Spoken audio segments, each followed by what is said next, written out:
Castillo. Les vengo a hacer la retroalimentación de Informática Médica, Medicina Segundo Semestre, UDES Cúcuta, titular Edgar José Rol.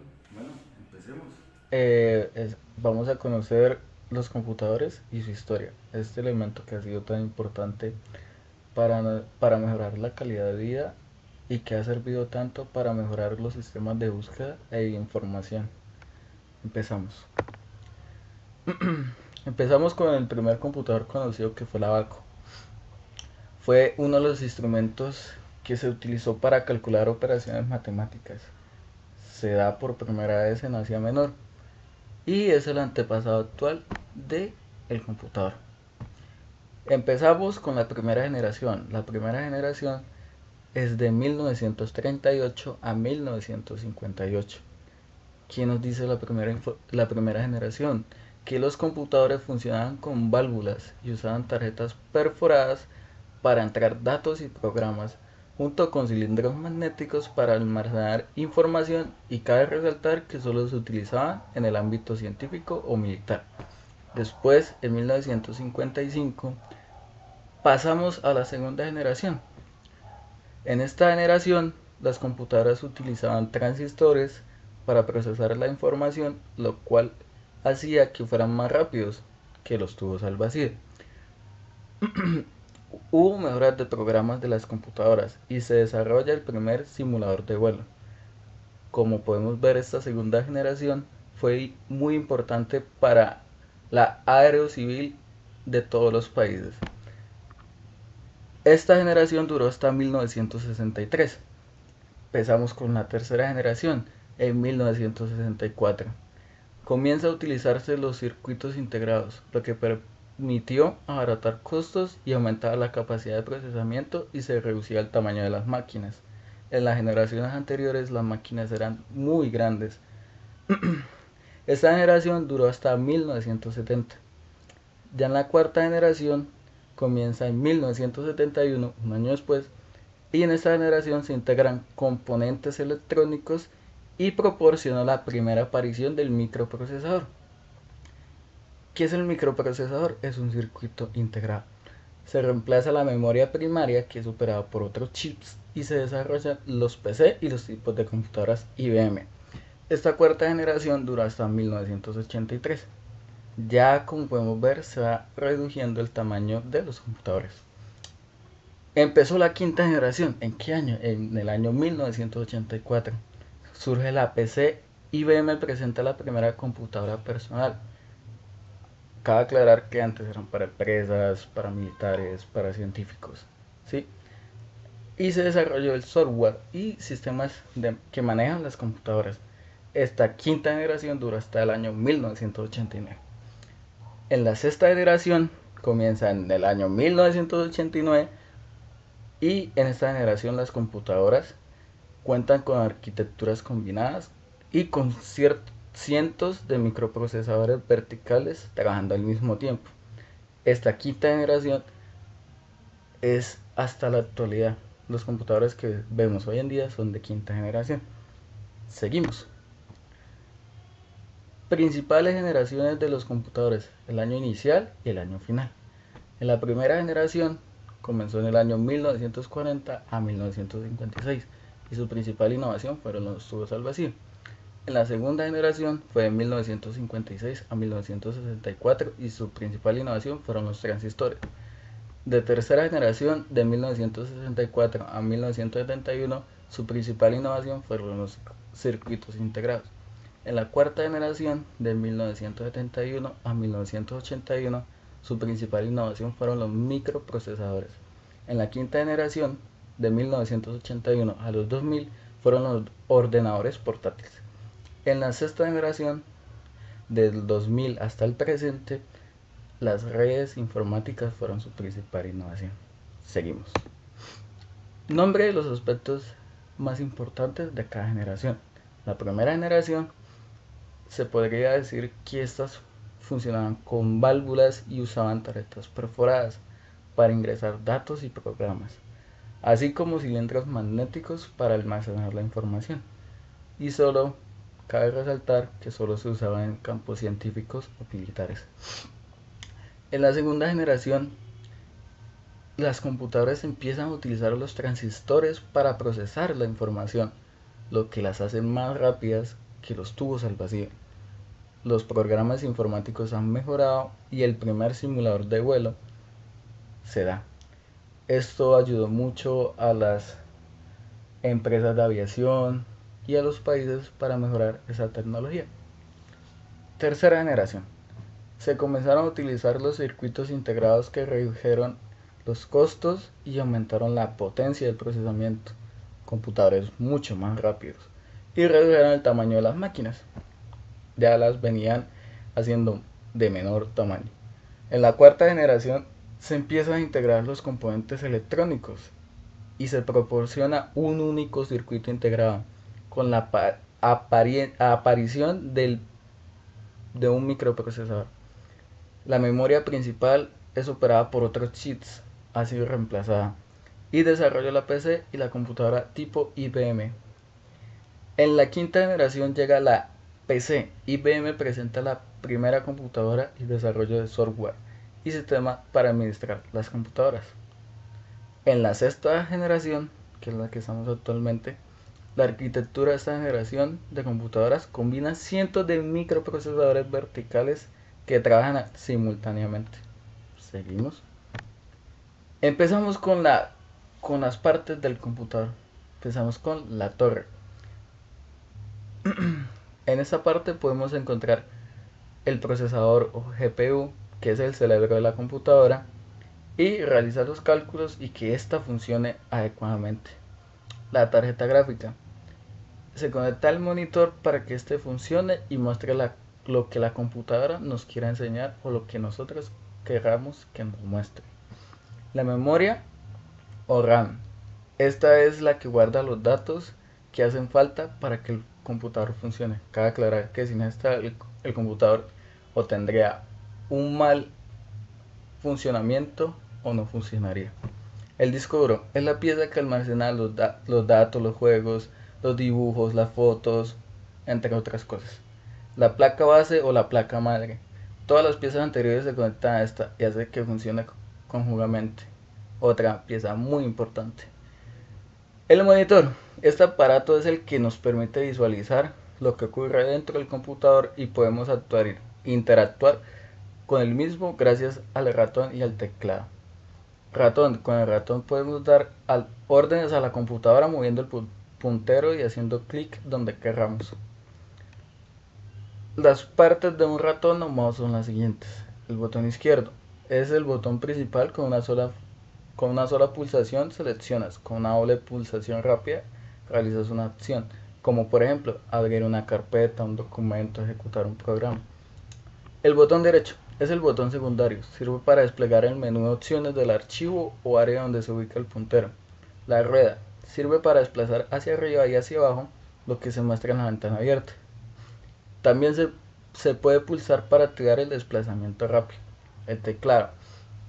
Con ese periférico podemos dar órdenes a la computadora, lo que queramos hacer, escribiendo y borrando. Está compuesto por muchas teclas, cada una con una letra, número o símbolo, además de muchas combinaciones posibles al presionar dos o más teclas al mismo tiempo, como comandos.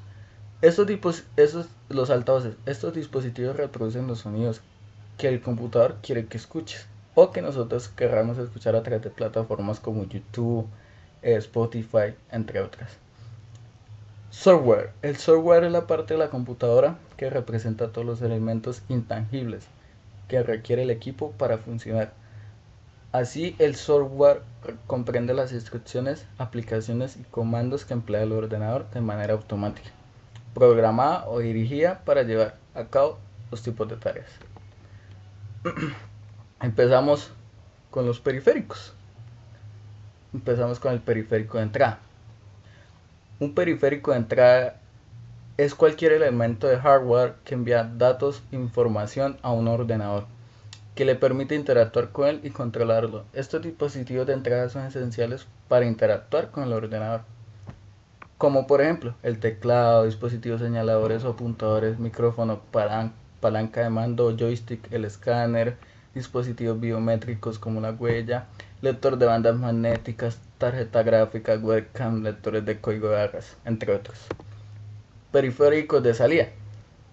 ¿Qué es un periférico de salida? Es cualquier periférico que recibe datos desde un ordenador. Puede imprimir, visualizar o enviar señales que son fácilmente interpretadas por el usuario. Básicamente es un dispositivo de salida, sirve para mostrar al operador de la computadora de las operaciones que acaba de hacer. Ejemplo, monitores, impresoras, altavoces, entre otros. Periféricos mixtos. Los periféricos mixtos o bidireccionales son aquellos dispositivos electrónicos que operan tanto como entrada como en salida de la información, permitiendo introducir o extraer datos del sistema, ya sea como soporte rígido, que es un soporte físico o transportable, o no. Entre estos encontramos smartphone, pantalla táctil, discos rígidos, memoria USB, entre otros. ¿Cuál es la diferencia del dispositivo de entrada y de salida? Se puede decir que el dispositivo de entrada es cualquier cosa que envía información a una computadora, mientras que un dispositivo de salida es el que reproduce o muestra el resultado de dicho procesamiento. Trabajo, el tema a investigar fue el software, extensión y organización de archivos. Empecemos con el software. ¿Qué es el software? Es la clasificación, la distribución, la comprensión, los medios de almacenamiento de datos y el de resguardo de información. Lo podemos clasificar en tres: software de sistema, software de programación y software de aplicación. ¿Qué podemos conseguir en cada software? En el software de sistema, cargadores de programas, sistemas operativos, programas utilitarios básicos, BIOS, líneas de mando, entre otros. Software de programación, entre los más importantes: Java, Eclipse, Perl, Ruby y Pascal. Estos nos ayudarán a programar archivos o elementos que requeramos utilizar. Software de aplicación son aquellos software que nos permiten utilizarlos y así poder hacer nuestros deberes de vida cotidiana, como es hacer trabajos, tareas, y entre estos podemos encontrar PowerPoint, Excel, Word, Avast y Publisher. Seguimos, distribución de los software. Encontramos libre, fuente abierta, dominio público, copyleft, semilibre, freeware y software privatativo. Sistemas operativos. ¿Qué es un sistema operativo? Un sistema operativo es el software que coordina y dirige todos los servicios y aplicaciones que utiliza el usuario en una computadora. Por eso es el más importante y fundamental, y se tratan de programas que permiten y regulan los aspectos más básicos del sistema. Entre ellos podemos encontrar Windows, Mac, Linux, Android y iOS. ¿Para qué sirve un sistema operativo? El SO o el sistema operativo es una aplicación software, o sea, un conjunto de programas que sirve para controlar y manejar todos los componentes físicos de un ordenador. Por decirlo así, es la mente que maneja el ordenador, y es tan importante que sin el sistema operativo el ordenador no podría funcionar. Este sistema operativo tiene unos conjuntos de utilidades básicas que son el escritorio, el panel de control, la gestión de archivos y la conexión a internet. Componentes de un sistema operativo: núcleo, controlador de dispositivos, gestión de procesos, gestión de la memoria, gestión de almacenamiento secundario, sistema de entrada y salida, sistema de archivos y sistema de protección. ¿Qué es un archivo? Un archivo es un contenedor de información, o sea, es un contenedor. Ahí podemos guardar información que utilizaremos ya o más adelante. La mayoría de los archivos que se utilizan contienen información, o sea, datos, en un formato determinado, que pueden ser un documento, una hoja de cálculo, un gráfico. El formato es a la disposición de los datos dentro del archivo. El formato del archivo se conoce como tipo de datos.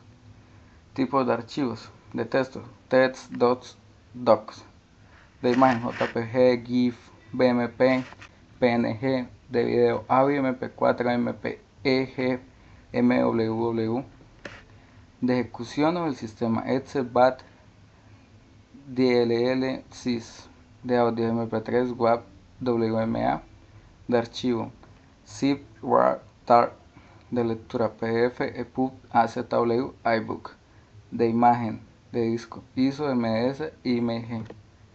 ¿Qué es una extensión de archivo y su función? Una extensión de archivo es el sufijo del nombre de un archivo informático, es decir, es la sucesión de caracteres entre 2 y 4 y que van después del punto. Cabe resaltar que Windows y Mac, sistema operativo de Apple, permiten que las extensiones de todos los archivos estén a la vista. Seguimos con organización de archivo. ¿Qué es una organización de archivo? Es la capacidad para identificar los distintos medios de almacenamiento secundario y manejar los fundamentos de archivos. Seguimos con software de comprensión. ¿Qué es? ¿Para qué sirve? Un software de comprensión funciona usando ecuaciones matemáticas para analizar los datos de archivos y buscar patrones de repetición. Una vez que el software de comprensión ha identificado el patrón de repetición, este sustituye este patrón con un código más pequeño que también muestra las ubicaciones del patrón. Un ejemplo es una imagen. El software de compresión reemplaza cada instancia del color rojo con un código para este color, que también indica todas las partes de la imagen en la que se produce dicho color. Seguimos con almacenamiento de datos. Tipos de almacenamiento de datos. Empezamos con almacenamiento definido por el software. El almacenamiento definido por el software o SDS usa sistemas de software de gestión por extracción para separar los datos del hardware antes de cambiar su formato y organizarlos para su uso recto. Almacenamiento en la nube. ¿Qué es? Es la organización de los datos almacenados en cierto lugar que puede acceder cualquier persona que tenga los permisos adecuados a través de la internet. Almacenamiento adjunto a la red. El almacenamiento adjunto a la red NAS facilita el proceso de los datos por parte de las redes internas gracias a que se instala un sistema operativo ligero en un servidor que lo convierte en una caja unida o cabezal de NAS. Almacenamiento en objetos. El almacenamiento en objetos es una estructura plana en la que los archivos se dividen en piezas y se reparten al hardware. Los datos se dividen en distintas unidades denominadas objetos y se alojan en un solo repositorio, en lugar de conservarse como archivos en carpetas o bloques en los servidores. Seguimos con almacenamiento en bloques. En el almacenamiento en bloques, los volúmenes de almacenamiento se dividen en instancias individuales, conocidas como bloques. Los usuarios tienen la autonomía total sobre la configuración. Almacenamiento en archivos. El almacenamiento en archivos organiza los datos como archivos jerárquicos que los usuarios pueden abrir y explorar en su totalidad. Dado lo que los archivos almacenen de la misma forma en los backends y los frontends, los usuarios pueden solicitarlos con identificadores únicos como el nombre, la ubicación o la URL. Los medios de almacenamiento más utilizados en la actualidad. Los dispositivos de almacenamiento más utilizados en la actualidad o los más comunes que vemos son el disco duro, la memoria flash o conocida como la memoria USB, el disco compacto y el DVD reglables. ¿Qué es el resguardo de información? El general es un respaldo de copia de información que organiza, genera, actualiza a lo largo del tiempo. También este término se emplea para referirse a las copias de seguridad que se llevan a cabo en los sistemas de información, bases de datos, software de aplicación y sistemas operativos. ¿Qué es un backup o copia de seguridad? Es una copia que se realiza frecuentemente a los datos, archivos o información crítica. Backup completo. Es cuando se crea una copia completa de todos los datos del sistema. Diferencial. Consiste en respaldar únicamente los datos modificados a una nueva creación. Incremental o progresivo. Es aquella que las copias sucesivas de los datos contienen solo la parte que ha cambiado desde que se realizó la copia de seguridad anterior. En nuestra semana 4 haremos el taller número 3. ¿Qué nos dice? Investigaremos sobre los servicios de internet, descriptores, buscadores, traductores, sitios médicos en internet y bases de datos. Empecemos. ¿Qué es un descriptor? Es el término por el cual efectivamente se indizará y por el cual se recuperan los documentos referidos a su temática. ¿Qué es el DET? El DET es un acrónimo que significa Descriptores en Ciencias de la Salud, que es un vocabulario controlado que se utilizan para indexar artículos científicos y otros documentos en el campo biomédico. ¿Quiénes lo usan? Lo usan los profesionales de la salud, investigadores, estudiantes y algunos profesionales bibliotecarios. El término MES hace referencia a los Medical Subject Headings, también conocidos como encabezamientos de materia médicos, títulos de temas médicos o descriptores en ciencias de la salud, los cuales son más utilizados por la NLM. Seguimos con la MES. ¿Qué es la MES? Es una herramienta lingüística constituida por excelencia para realizar búsquedas bibliográficas de alta calidad en Medline, palabras clave, Medline, MES, tutorial, profesionales de la salud y búsqueda bibliográfica. Buscadores. ¿Qué es un buscador? Un buscador de internet o motor de búsqueda es un servidor informático especializado en la búsqueda de información en la web. Los resultados de búsqueda de una consulta suelen aparecer en forma lista y pueden consistir en páginas web, imágenes, videos y otros formatos. Utilidad de los buscadores. ¿Cuál es su utilidad? Los buscadores tienen un papel imprescindible a la hora de buscar información, empresas, productos y servicios en Internet. Sin una poderosa herramienta de búsqueda, resultaría imposible encontrar millones de información entre millones de sitios web. Buscadores: Google, Bing, Yahoo, DuckDuckGo, As. Buscadores académicos: Redsef. De los 5, el buscador más sencillo y eficaz. Consulta dirección de páginas web verificadas, enciclopedias, revistas especializadas y documentos publicados de gran relevancia. Seguimos con Realic. Este buscador forma parte de la red de revistas científicas de América Latina, el Caribe, España y Portugal. Traductores en línea. Un traductor online es un software informático programado para traducir textos de un idioma a otro. Algunos de ellos pueden interpretar hasta más de 50 idiomas. Impresionante, ¿no? Traductores en línea: Google Translate, Deep Link, Yandex, Word Reference.